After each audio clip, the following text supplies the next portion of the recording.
चलो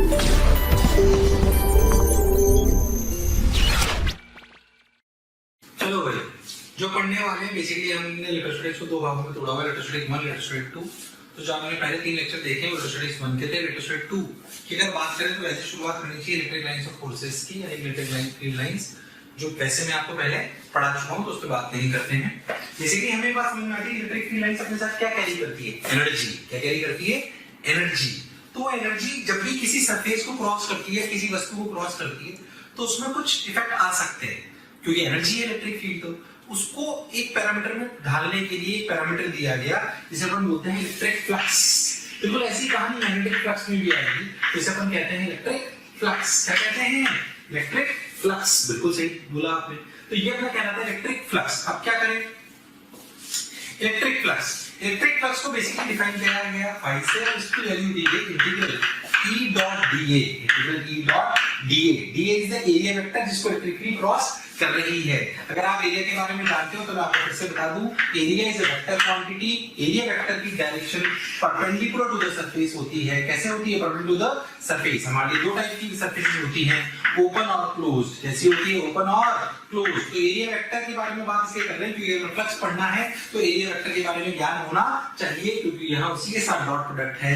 E vector dot dA, open और closed. Open ऐसी सरफेसेस जैसे कि डिस्क हो गई, स्क्वायर प्लेट हो गई, ये ओपन सरफेसेस हो गई।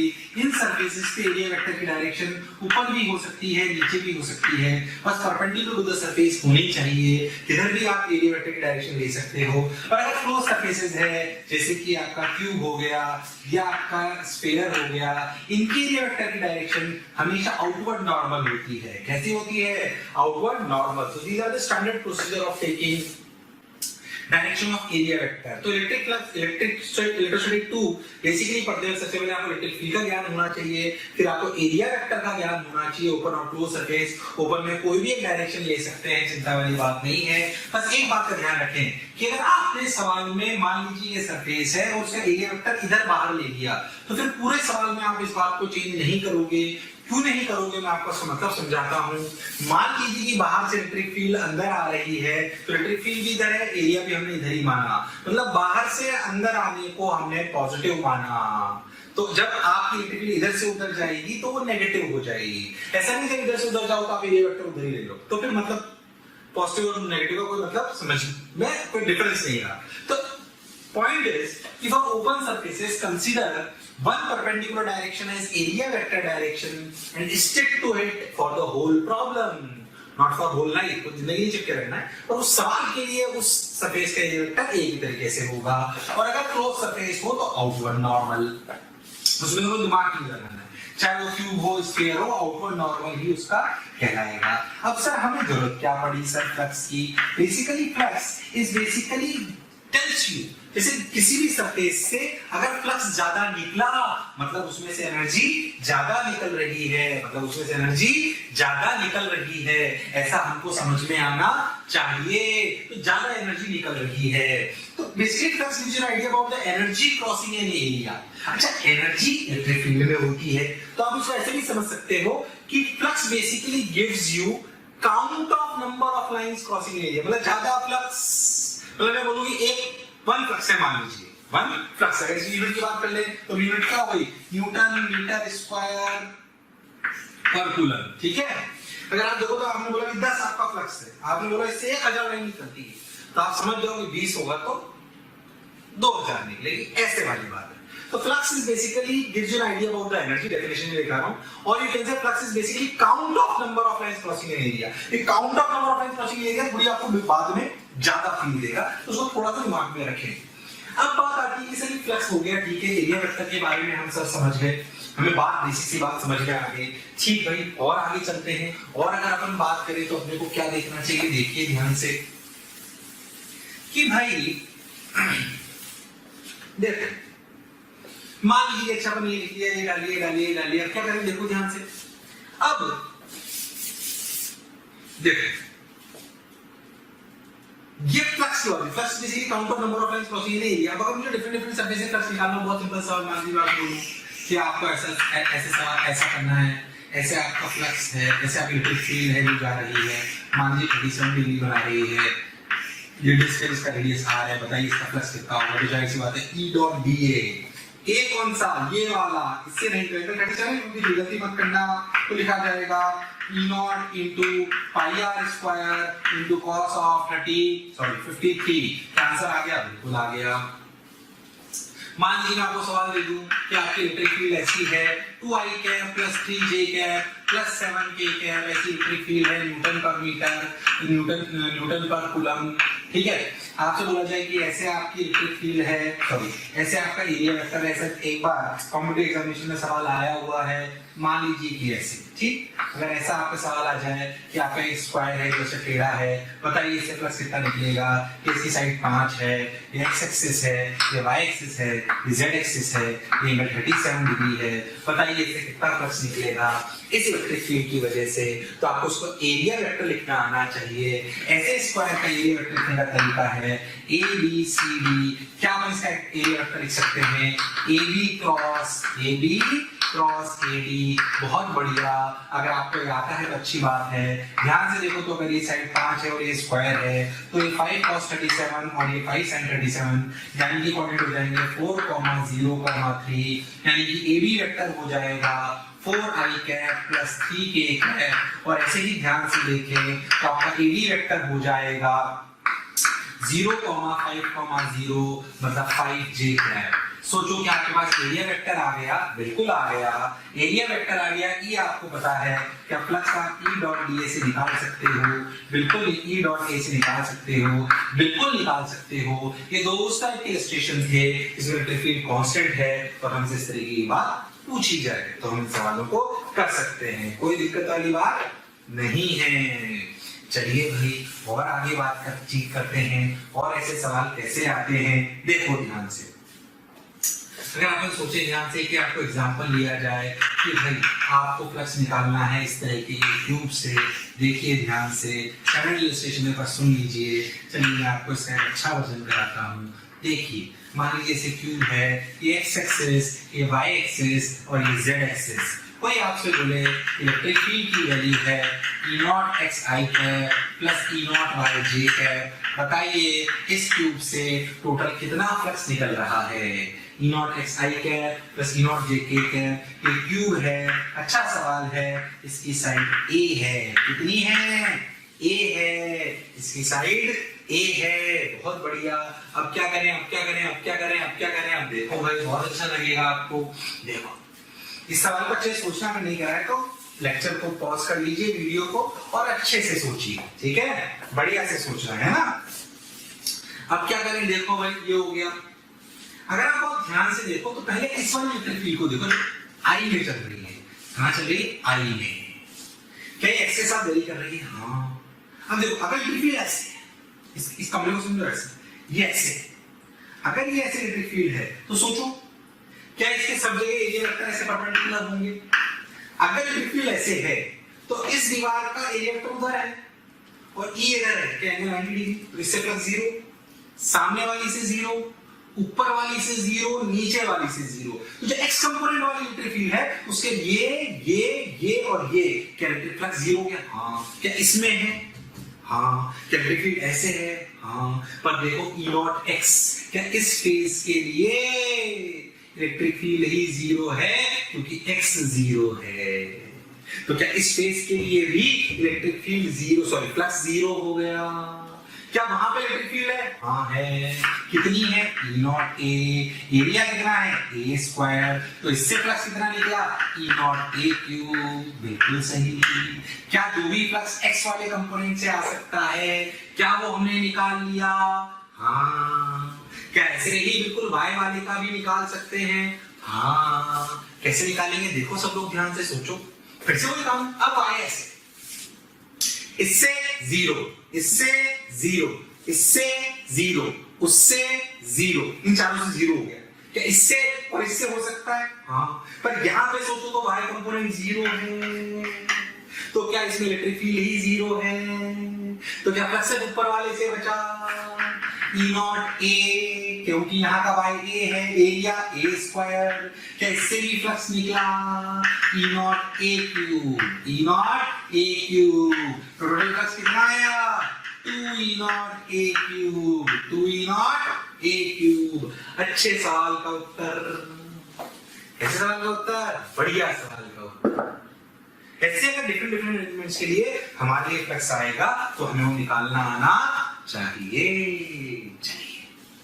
और बार बार मैं आपको कह रहा हूं, flux is basically count of number of lines crossing an area.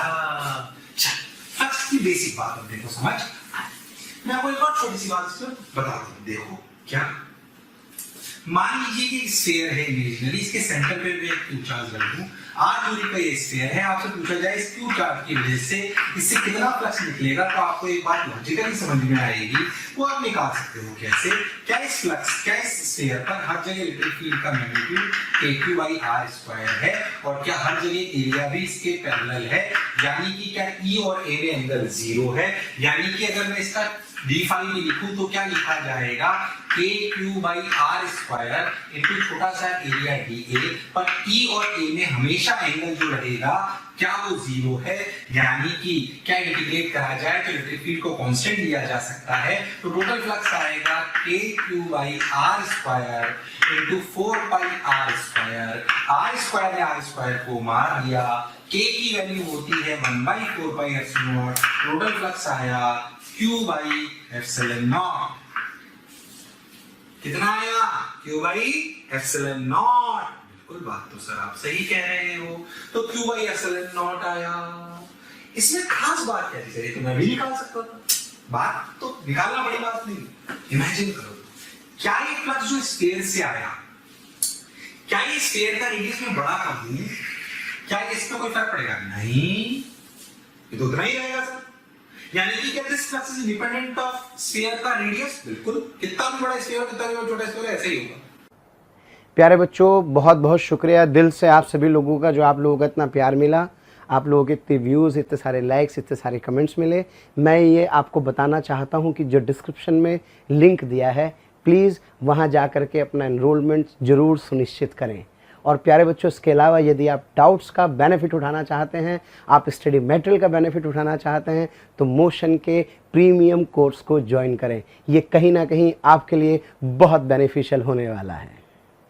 ये पता है वैसी बात है कि मैं अगर आपसे बोलूं एक बल्ब है 100 वॉट का और वो 100 जूल एनर्जी छोड़ रहा है, तो पहले इसके में से कितनी एनर्जी निकलेगी, क्या वो भी 100 ही होगी, क्या दूसरे से भी 100 ही होगी, क्या तीसरे से भी 100 ही होगी? सोच के देखो तो ये वैसी ही बात है। मैं आपसे बोलूं मैं इस बल्ब को एक ट्यूब में बंद कर दूं, तब भी क्या 100 ही निकलेगी? क्या ये वैसी ही बात है? क्या ये चार्ज रूपी बल्ब है जिससे क्या लगभग ऐसी एनर्जी निकल रही है, यानी कि फ्लक्स निकल रहा है। यानी कि अगर मैं इस ट्यूब को किसी एक इमेजिनरी क्लोज्ड सरफेस में भी रख दूं, तब भी क्या उससे निकलने वाले फ्लक्स का मापदंड ये ही होगा? हाँ बिल्कुल होगा। यानी कि क्या बात हम सीखे कि अगर किसी भी क्लोज्ड सरफेस के अंदर चार्ज को रख दो तो उस चार्ज द्वारा फ्लक्स क्या Q बाई एप्सिलॉन नॉट होता है? बिल्कुल सही बात, Q बाई एप्सिलॉन नॉट होता है, which is independent of shape and size of the closed surface। ये बात से समझाइए। इसी से एक बात और सीखो, देखो क्यों, अगर एक क्लोज्ड सरफेस ऐसे रखी हुई है, अगर एक क्लोज्ड सरफेस ऐसे रखी हुई है और एक चार्ज Q बाहर रखा है, तो सोचो इस Q से जितनी भी लाइन निकलेंगी वो अंदर भी घुसेंगी और बाहर भी निकलेंगी, तो इस चार्ज Q के द्वारा इस क्लोज सरफेस से कितना फ्लक्स निकला? 0। क्यों? ये घुसी निकली तो 0, जितनी घुसी उतनी निकली।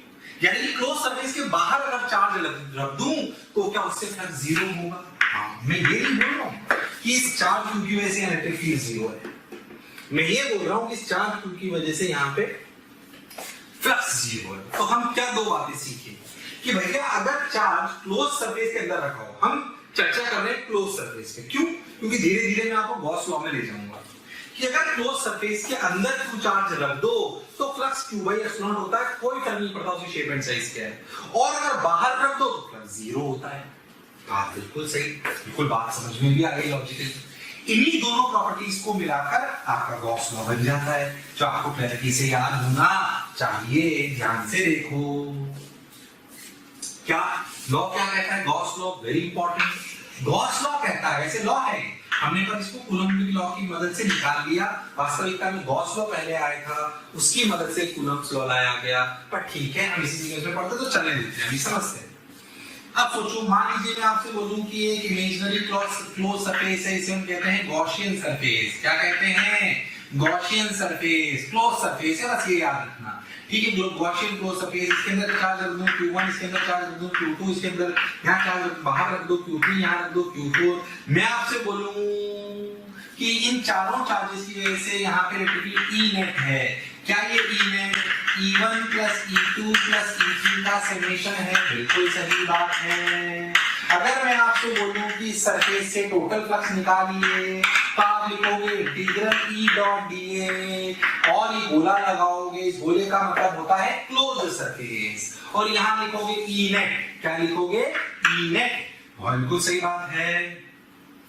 क्या मैं E नेट को लिख सकता हूँ integral E1 dA plus integral E2 dA plus integral E3 dA plus integral E4 dA।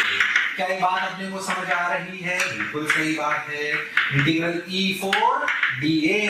अच्छा भाई, अब क्या कर रहे हैं? कुछ नहीं, ध्यान से देखो। अब बताओ, E1 का मतलब इलेक्ट्रिक फील्ड 1 की वजह से। क्या ये चार्ज अंदर है? हाँ। तो क्या ये वैल्यू Q1/ε0 है? क्या E2 भी अंदर है? तो क्या ये वैल्यू Q2/ε0 है? ये भी सीखा। क्या ये चार्ज बाहर है? तो क्या फ्लक्स क्लोज सरफेस से 0 होगा? क्या 4 भी बाहर है तो 0 होगा। तो क्या integral E dot dA E net क्या सिर्फ उस वाले चार्जेस पे डिपेंड करा जो अंदर थे, बाहर वालों से कोई लेना देना नहीं है। क्या E नेट पे Q3 Q4 का इंपैक्ट है? हाँ है। पर क्या फ्लक्स पे है? तो गॉस लॉ कहता है कि integral E dot dA equal to Q1/ε0, where E is electric field due to all the charges, whether inside or outside. But in Q1/ε0 we have to take only charges inside with their sign, क्या अपने को ये बात बहुत अच्छे से समझ आई है? अच्छी फील वाली बात है, ध्यान से समझ के इसको उतारें। और इंपॉर्टेंट बात भी है। चलिए और आगे चलते हैं। चलो अब क्या करें? देखो भाई, बहुत सुंदर, बहुत बढ़िया, बहुत मजा आया। वाह। अब देख, हाँ, ओह पसीना आ रहा है, बहुत रात हो रही है, आपने रिकॉर्डिंग चल रही है, घर पे रिकॉर्डिंग करना बहुत मुश्किल है। मुश्किल तो नहीं, अब तो मजा आ रहा है, पर रात को रिकॉर्डिंग कर रहा हूँ। हाँ, ऐसा मत सोचो बीवी से लड़ाई हुई है, कोई बात नहीं, थोड़ी बहुत होती रहती है, चलता है। आज तो मैंने सुबह सुबह झाड़ू पोछा भी करा था। हंस रहे होंगे तुम लोग, कोई बात नहीं, मेरे दिल की सुनने वाला तुम्हारे अलावा है कि नहीं? चलो आगे बातें करते हैं। तो मैंने फ्लक्स की बात कर ली, किसकी बात कर ली? फ्लक्स में बहुत सारे सवाल आ सकते हैं, कमी नहीं है इसके सवाल में। मैं आपको एक आध सवाल इसका बताता हूँ, देखो ध्यान से। जैसे मान लो इस तरीके के सवाल उस पर आपने कराओ, मैं आपको बता देता हूँ। एक सिंगल स्क्वायर वाला मैं आपको ये बताता हूँ, एक अच्छा सा, देखो ध्यान से। आपने अगर सवाल करा होगा जरूर, मैं बताता हूँ करना। जैसे अगर ऐसा सवाल आ जाए, ऐसे आपका स्क्वायर प्लेट,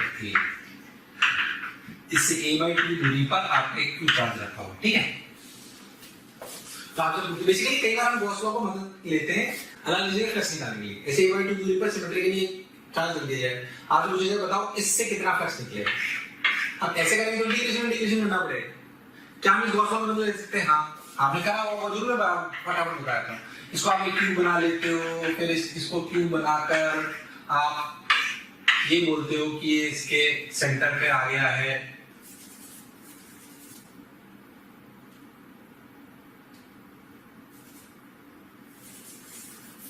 ये इसके सेंटर पे आ गया है। जब ये सेंटर पे आ गया है तो आप बोलोगे कि एक सरफेस से कितना निकलेगा? Q/6ε0, क्योंकि आप बोलोगे टोटल निकलेगा Q/ε0, तो सिमेट्रिकली आप बोल देते हो कि एक से निकलेगा Q by 6 एप्सिलॉन स्टैंडर्ड सवाल थोड़ा अच्छा कराया तो हो सकता है ये आपने करा और इसे समझो। मैं तो मुझे चार्ज क्यों यहाँ रखा है, इससे फ्लक्स निकालना है। एक चार्ज क्यू के वर्टेक्स पे रखा है, ठीक है, और यहां से फ्लक्स निकालना है। पॉज करो अगर नहीं करा हुआ है सवाल तो ट्राई करो, ठीक, पॉज करो ट्राई करो, चलो कर लिया ट्राई। अब मैं इसका सॉल्यूशन बता रहा हूं। इसको करने का तरीका ये है कि इस क्यूब की साइड मान लीजिए कि ए, तो आप क्या करो कि इस क्यूब का बेसिकली इस क्यूब को लेके आप ऐसे डबल बना, ऐसे ये,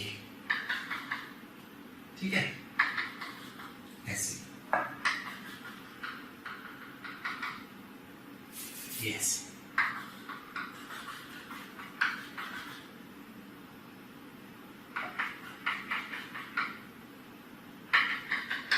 ऐसे बनाता हूँ, अच्छा बनेगा, ठीक, कैसे दिखाऊं? पहले एक डबल साइज का क्यूब बनाओ, बढ़िया शानदार, ऐसे 2x ये, ठीक, ऐसे ये बन गया, ठीक है।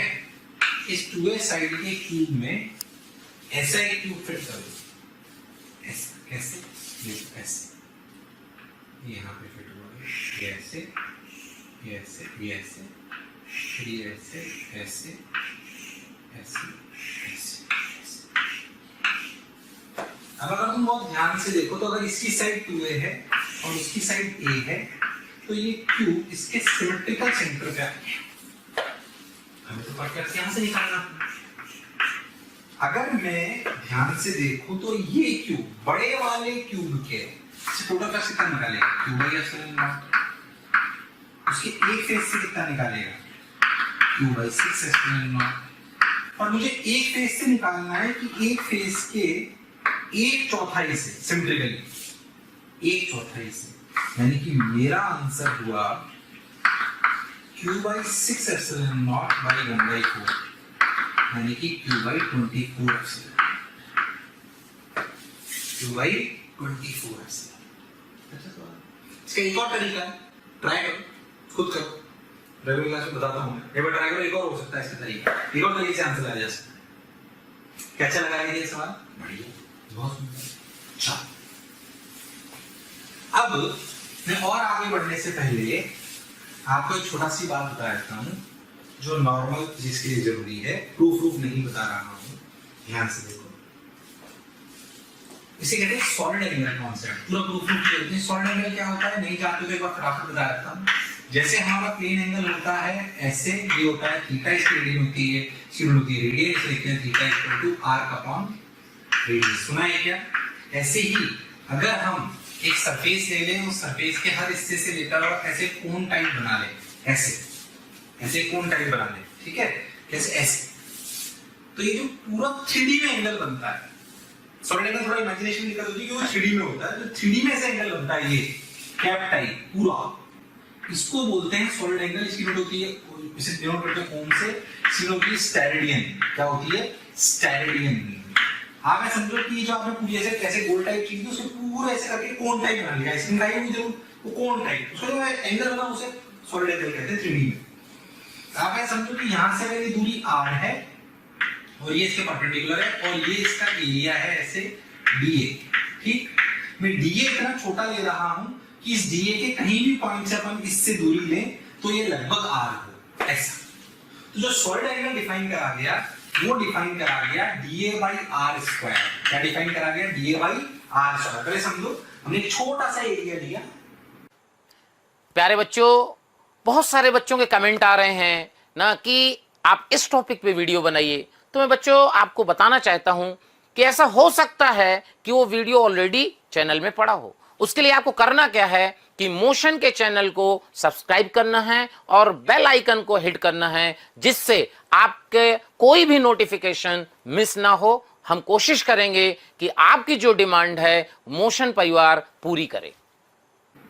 उससे परपेंडिकुलर लाइन नीचे दी, इतना छोटा लिया कि उससे जो लाइन खींच रहा है उसकी सबकी दूरी लगभग यहां से r है और ये r और इसमें एंगल ऐसे ऐसे परपेंडिकुलर है सरफेस और इसमें आर में एंगल। तो ये जो D A by R square, D A by R square उसे बोलते हैं सॉलिड एंगल। क्या बोलते हैं? Solid angle. इसे थोड़ा और समझते हैं। सोचो अगर ये एरिया यहां होता तो ये दूरी आर डैश होती, ये डीए डैश होता, तो क्या ये डीए यही सॉलिड एंगल डीए डैश में आर स्क्वायर के बराबर भी होता। ये वैसी बात है कि एक आर के लिए थीटा हो, बहुत सारे आर के लिए थीटा हो सकता है। और सोच, मान लो कि ये ऐसे टेढ़ा होता, ठीक, ये मैं तो यहां बनाते हैं इसको। मान लो कि ये ऐसे टेढ़ा होता और ये डी डबल डैश होता, तो आप सोचो क्या लिखते हैं? आप डी डबल डैश पर इसको लिखते हैं कि डी डबल डैश का कंपोनेंट लेते जो डी होता, मान लो एंगल थीटा है, ये भी थीटा, तो आप ये लिखते हैं D double dash cos theta by R square. यानी कि आप ऐसा भी समझ सकते हो कि solid angle is equal to D A upon R square, where dA is the component of area whose surface is perpendicular to R, whose surface is perpendicular to R। ये इसकी बेसिक डेफिनेशन है किसकी? सॉलिड एंगल की। किसकी? Solid angle. इसमें कोई दोहराए वाली बात नहीं है। चलो भाई, और देखते हैं। अगर आप लॉजिकली सोचो तो अगर मैं पूरा स्फीयर ले लूं, स्फीयर, और उसका सॉलिड एंगल निकालने का प्रयास करूं, तो सोचो इसका एक छोटा सा डी एरिया लो, क्या इस डी एरिया और आर में एंगल 90 है? हाँ। सोचो आप कहीं पे भी लो, क्या दूरी आर में कोई चेंज नहीं होगा और डीए में और आर में जो एंगल है वो ऐसा ही रहेगा। यानी कि अगर मैं ध्यान से देखूं तो इसका पूरा सॉलिड एंगल लिखा जा सकता है पूरा एरिया 4 पाई आर स्क्वायर, क्योंकि हर जगह एरिया परपेंडिकुलर टू आर है, कोई टेंशन वाली बात है, और ये आर स्क्वायर है। ये तो 4 पाई आर है। यानी कि सरफेस का पूरी स्फीयर हो तो उसके यहां पर पूरा सॉलिड एंगल क्या 4 पाई होता है। अब सोचो इस स्फीयर को बड़ा कर लो तब भी क्या 4 पाई। लॉजिकली सोचो तो इस आर्क को अगर मैं ऐसा टेढ़ा मेढ़ा भी ले लूं तब भी क्या थीटा है। ऐसे ही अगर मैं इस क्लोज सरफेस को ऐसा भी ले लूं तब भी क्या है सॉलिड एंगल ऐसा। मतलब क्या, अगर कोई भी क्लोज सरफेस हो उसके अंदर किसी भी पॉइंट पे सॉलिड एंगल क्या 4 पाई होगा। हाँ, ये 4 पाई वो वाली 4 पाई नहीं है, घर वाली। ये बात समझने की है कि अगर आप पूरा स्फीयर ले लो या पूरी कोई भी क्लोज सरफेस ले लो तो उसके अंदर किसी भी पॉइंट पे बनने वाला सॉलिड एंगल 4 पाई है। कितना है? 4 पाई है। इसमें कोई शक वाली बात नहीं है। बढ़िया बात। हाँ, ये बात हमें सॉलिड एंगल की समझ में आएगी। अब सोचो कि अगर स्फीयर पूरा ना होकर एक टुकड़ा होता ऐसा कुछ, तो उसका सॉलिड एंगल क्या होता? एक रिलेशन है, किसे प्रूफ नहीं बताऊंगा, याद रखना है, लेकिन हेडिंग है उसकी। सॉलिड एंगल समझ आ गया? अब सुनिए, relation between plane angle and solid angle. Relation between plane angle and solid angle. तो relation between plane angle and solid angle क्या है? देखो ध्यान से, relation between plane angle and solid angle, plane angle and solid angle. अगर मैं आपसे बोलूं कि आप ऐसे स्फीयर में से टुकड़ा काट लो ऐसे, ठीक, तो इसका मतलब क्या होगा कि आपने एक ऐसे लाइन ली, एक ऐसे लाइन ली और इस लाइन को पूरा ऐसे घुमा दिया, ठीक। तो ये जो एंगल है अल्फा, इसे बोलेंगे प्लेन एंगल, और इसको घुमाने में जो एंगल बनेगा वो कहलाएगा सॉलिड एंगल। यानी कैसा डायग्राम है समझो, ऐसे प्रूफ नहीं बता रहा, समझ लो बस।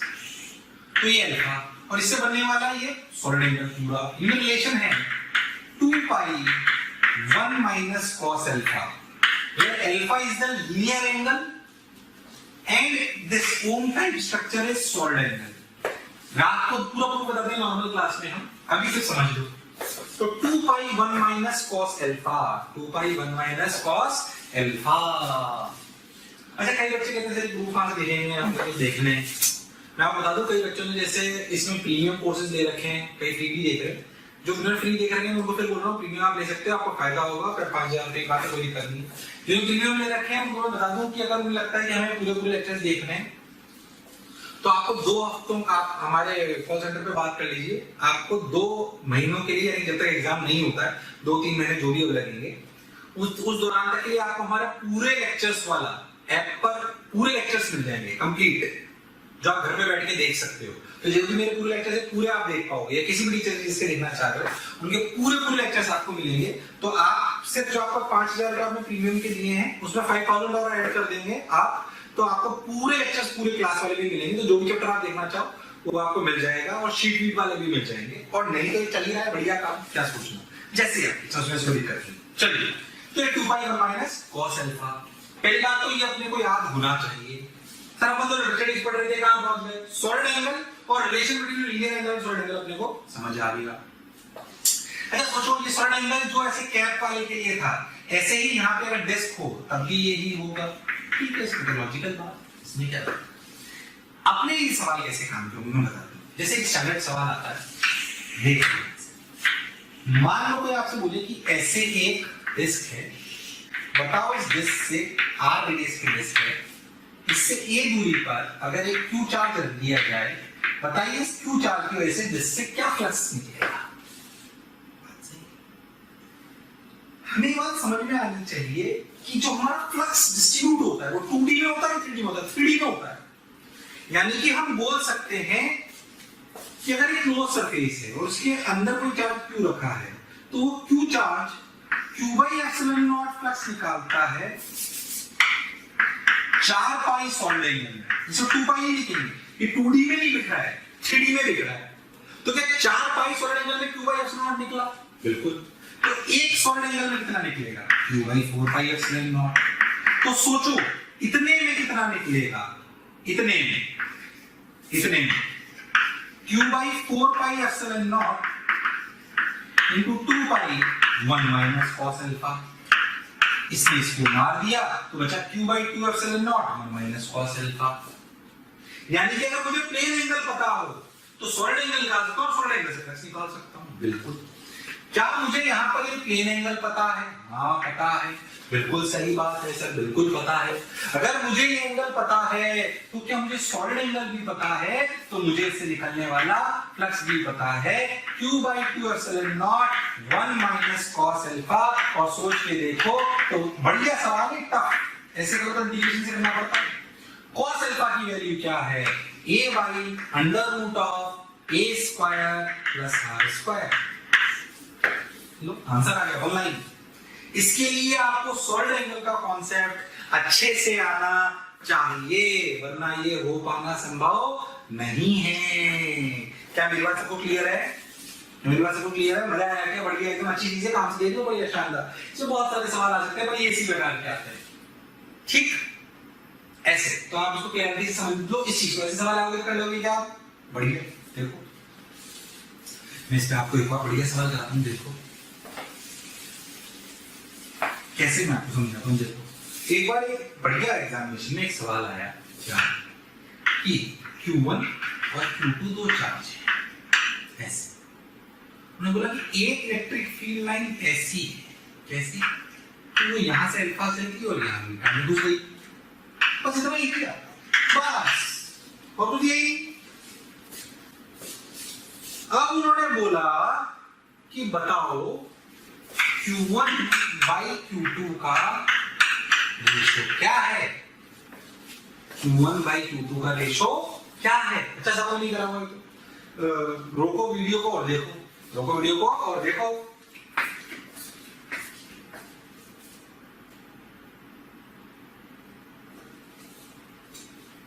अब देखो Q1 - Q2, सोचो कैसे करेगा।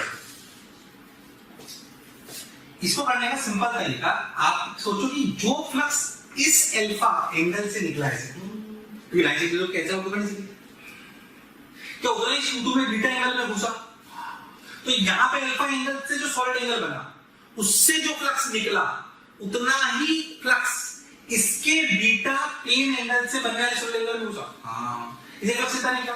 Q1/2ε0 1 - cos अल्फा ये इसका फ्लक्स है बराबर Q2/2 1 minus cos beta.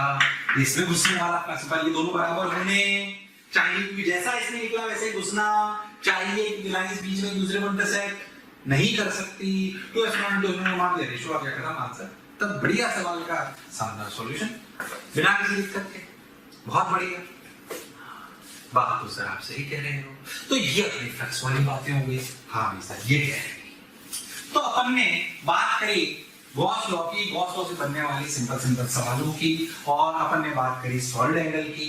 Gauss law से कई तरीके के प्रूफ कराए जाते हैं जो सीबीएसई में होते हैं। क्यू चार्ज से आप यूनिट फील्ड प्रूफ करिए, मैं प्रूफ नहीं कर रहा हूँ, ये सर आप 12th में बेसिक में कर चुके हो। आपसे पूछा जाए infinite value electric field Gauss law की मदद से आप प्रूव करते हो 2k λ/r, करते हो नहीं करते हो? करते हो बिल्कुल, 2k λ/r। इसके अंदर अगर अपन इसको मोटा ले लें तो आपको समझ में आता होगा कि अगर मैं इसको ऐसे मोटा ले लूं, इसको वायर को, तो वायर को ये मोटा जो हॉलो वायर जो वायर होता है, तो दो तरीके से लिया जा सकता है, हॉलो और सॉलिड। हॉलो और सॉलिड। तो अगर मैं इस वायर को ऐसा ले लूं, इसमें सरफेस पर चार्ज हो, देखो ध्यान से, क्या दूरी पर, मतलब इस पे ऐसा ऐसी स्थिति है कि ऐसे ऐसे ऐसे ऐसे अपना चार्ज, अंदर चार्ज नहीं है। तो इसके अंदर जो इलेक्ट्रिक फील्ड है, यानी कि E r के लिए वो इलेक्ट्रिक फील्ड होती है 0। कितनी होती है? 0। और r के लिए तो क्या हो जाए, सी बात है 2k λ/r ही है। बाहर वाले पॉइंट पे तो कोई दिक्कत नहीं है। अगर यही वायर अपना मोटा हो तो ऐसे ही अगर ये सॉलिड वायर हो, मतलब इसमें अंदर भी चार्ज हो, तो उसमें लैम्डा लेंगे कि रो लेंगे? रो लेंगे। तो अगर रो है तो आपको समझ में आना चाहिए कि बाहर तो इलेक्ट्रिक फील्ड और r greater than r, electric field अभी भी वो ही है, E बराबर 2k λ/r। आप बोलोगे सर लैम्डा को क्या लिखेंगे? लैम्डा को आप लिखोगे रो को क्या, रो को अगर लैम्डा में कन्वर्ट करना हो तो रो होता है पर यूनिट वॉल्यूम, ये होता है पर यूनिट लेंथ, तो rho into pi are square, rho into pi are square. Lambda के लिए आ जाएगी rho into pi are square. खैर इससे परेशान होने की जरूरत नहीं है। पर अगर पॉइंट अंदर हो तो r लेस देन r की वैल्यू आती है इलेक्ट्रिक फील्ड की rho r/2 epsilon naught, rho r/2 epsilon naught. कैसे थी रो r/2 एप्सिलॉन नॉट? मतलब अगर इलेक्ट्रिक फील्ड और r का ग्राफ बनाया जाए तो r बराबर r तक एक स्ट्रेट लाइन है, उसके बाद ये ऐसे घट रहा है। अगर यहाँ पे ग्राफ बनाया जाए हॉलो के लिए तो ये E और R बराबर R तक 0 है। कैसा है? 0। उसके बाद ये, तो ये हॉलो के लिए और ये सॉलिड के लिए, ठीक है। ऐसे ही अगर अपन बात करें तो अपने को समझ में आना चाहिए कि ऐसे अगर अपन बात करें तो तुम्हें समझ में आना चाहिए, जो प्रूफ मैं नहीं बता रहा हूँ, इनफाइनाइट शीट की वजह से क्या इसके प्रूफ कराया जाता है σ/2 एप्सिलॉन नॉट, σ/2 एप्सिलॉन नॉट। बिल्कुल सही। चलो भाई यहाँ तक की बात अपने को समझ में आ गई। इसके बाद हमें पढ़ना चाहिए कंडक्टर की प्रॉपर्टीज। किसकी प्रॉपर्टीज? कंडक्टर की। तो कंडक्टर की प्रॉपर्टीज वैसे आपने पढ़ी होंगी, एक बार और ध्यान से अच्छे से रखते हैं।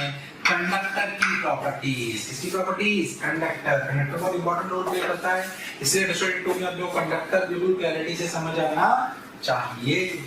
चलो, अगर आपको हमारे वीडियो पसंद आ रहे हैं तो आप उसको जरूर से जरूर लाइक एंड शेयर करें। उसके पीछे बेसिक लॉजिक ये है कि बहुत सारे ऐसे बच्चे हैं जिनके जो ये चीज़ें नहीं अभी अडॉप्ट कर पा रहे हैं इजीली, उन तक ये सारी चीज़ें पहुंच जाएं। इसके लिए हम आपसे बोल रहे हैं इसको लाइक एंड शेयर करें। कंडक्टर की प्रॉपर्टीज कैसे सुनिए ध्यान से, आइए देखिए। अगर हम किसी कंडक्टर में, बेसिक कंडक्टर होता क्या है? कंडक्टर के जितने भी कंडक्शन बैंड में इलेक्ट्रॉन से कंडक्शन बैलेंस में मिला के वो सब फ्री होते हैं। क्या होते हैं? फ्री। हम इलेक्ट्रिक फील्ड लगाओ दौड़ने लगेंगे, फ्री है, they are free to move anywhere within the service boundary. ये इंसुलेटर और कंडक्टर में और सेमीकंडक्टर में अंतर है। इंसुलेटर में सारे फिक्स होते हैं, नहीं मैं कहीं नहीं जाऊंगा, कोई भी कुछ भी लगा ले। सेमीकंडक्टर में कुछ फ्री होते हैं, कुछ नहीं होते। इसमें सब फ्री है, सब मस्त हो रहे हैं। ऐसा नहीं वो अपनी मटेरियल से बाहर जा सकते हैं, पर मटेरियल के अंदर फ्री है। ठीक, अच्छा भाई। अब आप सोचो कि जैसे मान लीजिए कि मैं कंडक्टर है, ये अपना कंडक्टर है, बिल्कुल कंडक्टर। इस न्यूट्रल कंडक्टर पर अगर एक एक्सटर्नल इलेक्ट्रिक फील्ड लगा दूं P0, तो सोचो क्या होगा। क्या यहाँ जो इलेक्ट्रॉन होगा पागल हो जाएगा, उसमें फोर्स पीछे लगेगा, तो यहाँ इलेक्ट्रॉन का चार्ज मिल जाएगा और प्लस साइन इलेक्ट्रॉन हो जाएगा यहाँ। अब सोचो कब तक होता रहेगा, जब तक नए किसी भी इलेक्ट्रॉन पर ये नेट फोर्स जीरो ना हो जाए।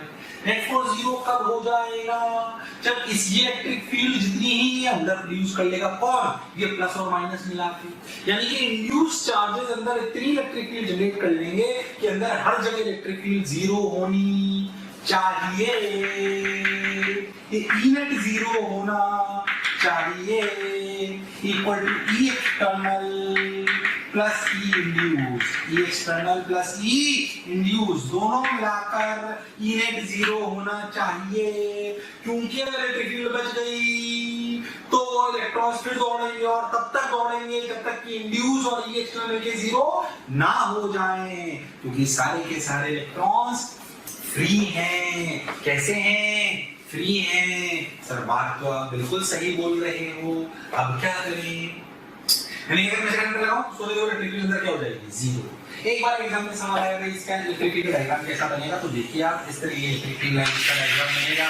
मान लीजिए कंडक्टर है, इसमें यहाँ पर minus minus minus minus minus induce हुए, ये plus plus plus plus induce हुए। एक्सटर्नल इलेक्ट्रिक फील्ड नेट अगर बनाना चाहे डायग्राम को और ऐसी इलेक्ट्रिक फील्ड है तो जाहिर सी बात है अंदर जीरो होगी। तो सोचिए इसका जो डायग्राम बनेगा वो इस प्रकार का होगा।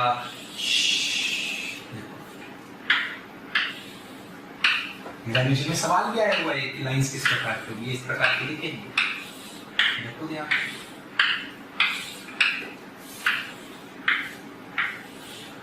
अच्छा भाई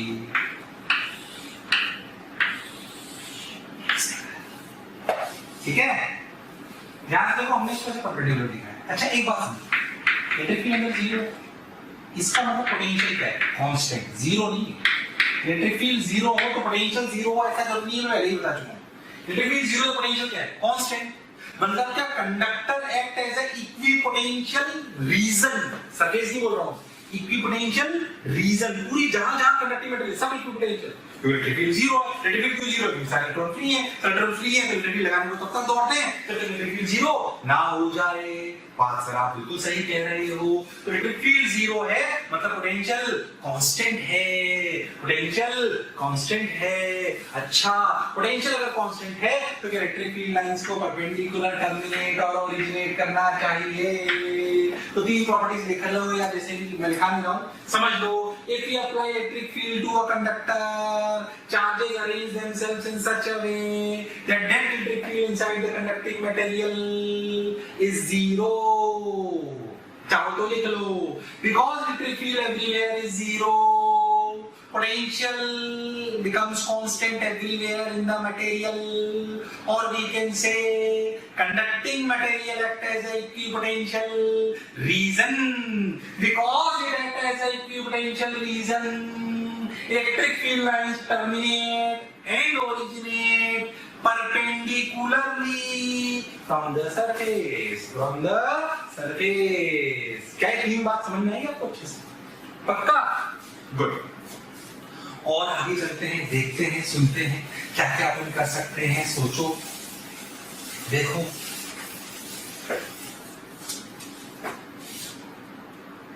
चलो भाई, तो हम तीन प्रॉपर्टी समझे कि भाई इलेक्ट्रिक फील्ड की अगर इलेक्ट्रिक फील्ड लगाई जाए तो अंदर इलेक्ट्रिक फील्ड जीरो हो जाती है, जैसे पोटेंशियल कांस्टेंट हो जाता है, इसलिए लाइन सर्कुलेट करती है परपेंडिकुलर। ठीक भाई, मैं आपको एक अच्छा सवाल देता हूं। मान लीजिए मैं आपसे बोलूं कि न्यूट्रल कंडक्टर है, ठीक है, न्यूट्रल कंडक्टर है रेडियस r का। अगर मैं इसके क्यू चार्ज यहाँ बाहर रख दूं, ऐसे कोई क्यू चार्ज, मैं आपसे पूछूं इसका क्यू चार्ज की वजह से आपको लगता है माइक क्योंकि इलेक्ट्रिक फील्ड जनरेट करेगा, इसकी वजह से यहाँ माइनस आएगा, यहाँ पे प्लस आएगा। मैं आपसे पूछूं सेंटर पे इलेक्ट्रिक फील्ड क्या है? नेट। आप बोलोगे जीरो। मैं आपसे पूछूं क्यू की वजह से क्या है? नेट। दो का कॉम्बिनेशन है, electric field due to Q plus electric field due to induce. बिल्कुल सही बात है सर।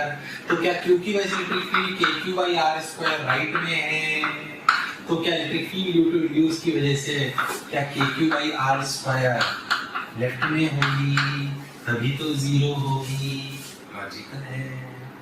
मैं आपसे बोलूं कि बताओ सी पर क्या पोटेंशियल है, तो क्या फिर से potential due to Q plus potential due to induce बिल्कुल सही बात। Q की वजह से पोटेंशियल, मान लीजिए कि दूरी d है, क्या Q की वजह से पोटेंशियल KQ बाई d, बिल्कुल सही बात। इंड्यूस की वजह से माइनस, ये तो न्यूट्रल का कंडक्टर, क्या ये माइनस और ये प्लस सरफेसेस पे आए, क्या टोटल जीरो ही होगा क्योंकि न्यूट्रल है और पोटेंशियल तो स्केलर है, तो आपको नहीं लगता ये जीरो है, पोटेंशियल एट सी क्या KQ बाई d है। हाँ, और खूबसूरती सुन, मैं आपसे पूछूं यहाँ पे कोई पॉइंट B है, मैं आपसे फिर पूछूं ये B पॉइंट है अंदर ही, जस्ट सरफेस है, ऐसा समझो आप। क्या आपसे पूछूं what is electric field at B net, तो फिर से आपका आंसर होगा जीरो, बिल्कुल सही बात है। अगर मैं आपसे पूछूं what is the electric field at B into induced, तो आप बोलोगे कि इलेक्ट्रिक फील्ड इंड्यूस्ड वो ही होगा जो Q की इलेक्ट्रिक फील्ड है उसका अपोजिट, क्या Q की इलेक्ट्रिक फील्ड इधर है तो लिखा जाएगा KQ by under root of R square plus D square. ठीक, अगर मैं आपसे बोलूं पोटेंशियल एट B क्या है, तो फिर से potential at B into Q plus potential at B into induced. आपके पोटेंशियल एट B, बस ध्यान से सुनिए, पोटेंशियल एट B वो ही होगा जो पोटेंशियल एट C है। क्यों? क्योंकि conductor is equipotentialism, because potential at C potential at C equipotential है। बिल्कुल सही, बिल्कुल सही। Potential at V into Q क्या है? Under root of KQ by under root of R square plus D square का रूट। ये तो सिंपल था, KQ by under root of R square plus D square, बिल्कुल सही। So potential V into induce निकाल लिया अपने इनडायरेक्टली। B का क्या? KQ बाई D, अच्छी बात है, minus KQ by under root of R square plus D square. मैं क्रैश कोर्स से थोड़ा जल्दी बोला पर इसे रोक के सोच के देखना अच्छे से। It's a very good point. तुझे लग सकता है कि यहाँ पे माइनस और प्लस तो सिमेट्रिकल है तो इनकी वजह से यहाँ पर ये जीरो होना चाहिए इंड्यूस्ड, पर नहीं है क्योंकि ये डिस्ट्रीब्यूशन और ये डिस्ट्रीब्यूशन अनसिमेट्रिक होगा क्योंकि ये Q माइनस के पास है और Q प्लस Q से दूर है। ये सही तरीका है इंड्यूस्ड का। ध्यान से मैंने सारी बातें अच्छे से जितनी लिखी है, इट्स वेरी इंपॉर्टेंट थिंग, अगर आपने नहीं पढ़ा है ध्यान से देखें एकदम अच्छे से, ठीक है?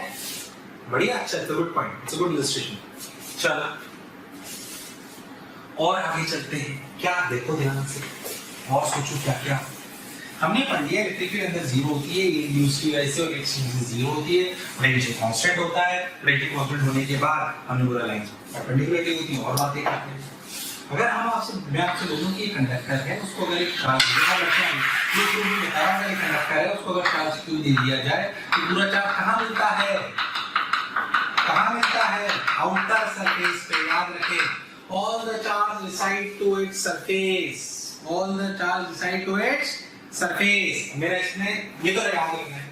मैं आपको बात बोलता हूँ, कंडक्टर है तो अंदर से ऐसा है, मैं मसाला में डाल रही हूँ। अगर मैं इसको Q चार्ज दे दूं तो बताओ कहाँ मिलेगा? यहाँ सरफेस पे, यहाँ सरफेस पे, दोनों जगह।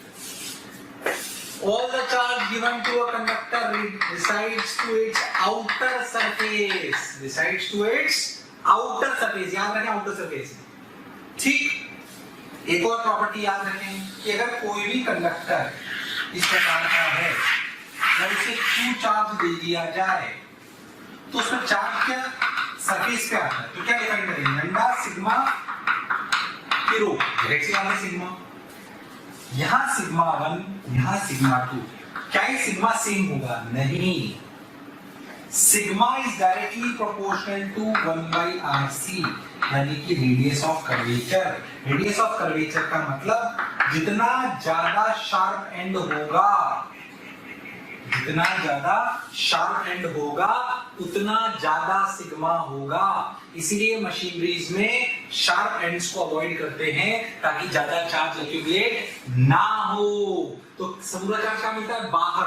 बाहर सरफेस पर अगर मिलेगा तो सिग्मा डिफाइन करेंगे।